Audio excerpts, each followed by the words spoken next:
Welcome to Sanmarga classes. 4ನೇ ಪ್ರಶ್ನೆ, ಮಾನವ ಮತ್ತು ಸಂಸ್ಕೃತಿ ಎನ್ನುವಂತಹ ಚಾಪ್ಟರ್ ಇಂದ ನಾವು ಮಾತನಾಡುವ ಭಾಷೆ ನಮ್ಮ ಹಿರಿಯರ ಬಳುವಳಿಯಾಗಿ ಬಂದಿತ್ತು. ಇದನ್ನು ಸಮರ್ಥಿಸುವ ಸಂಸ್ಕೃತಿಯ ಒಂದು ಲಕ್ಷಣ ಏನು?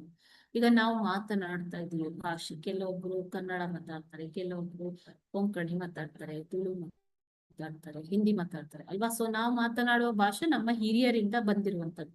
ಸೊ ಇದು ಸಂಸ್ಕೃತಿಯ ಯಾವ ಒಂದು ಲಕ್ಷಣ ಅಂತ ಕೇಳ್ತಾ ಇದ್ದಾರೆ ಮಕ್ಕಳು. ಆಪ್ಷನ್ ಎ, ಸಂಸ್ಕೃತಿ ಸಮಾಜದಿಂದ ಭಿನ್ನ ಸಮಾಜಕ್ಕೆ ಭಿನ್ನವಾಗಿದೆ. ಸೊ ಇದನ್ನ ಸೂಚಿಸುತ್ತಾ ಸಂಸ್ಕೃತಿಯು ನಿರಂತರವಾಗಿ ಬದಲಾಗುತ್ತದೆ ಎನ್ನುವುದನ್ನ ಸೂಚಿಸುತ್ತಾ ಸಂಸ್ಕೃತಿ ಒಂದು ಪೀಳಿಗೆಯಿಂದ ಇನ್ನೊಂದು ಪೀಳಿಗೆಗೆ ವರ್ಗಾವಣೆಯಾಗುತ್ತದೆ ಎಂದು ಸಂಕೇತವ, ಅಥವಾ ಸಂಸ್ಕೃತಿ ಭಿನ್ನವಾಗಿಲ್ಲ ಎಂಬುದರ ಸಂಕೇತವ. ಈಗ ನಾವು ಮಾತನಾಡುವ ಭಾಷೆ ನಮ್ಮ ಹಿರಿಯರಿಂದ ಬಳುವಳಿಯಾಗಿ ಬಂದಂಥದ್ದು. ಸೊ ನಮ್ಮ ಹಿರಿಯರಿಂದ ಈ ತಲೆಮಾರಿಗೆ ಬಳುವಳಿಯಾಗಿ ಬಂದಂಥದ್ದು.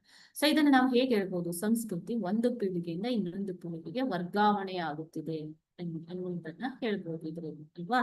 ಸೊ ಆಪ್ಷನ್ ಸಿ, ಒಂದು ಪೀಳಿಗೆಯಿಂದ ಇನ್ನೊಂದು ಪೀಳಿಗೆ ವರ್ಗಾವಣೆ ಆಗುತ್ತದೆ ಸರಿಯಾದ ಉತ್ತರ.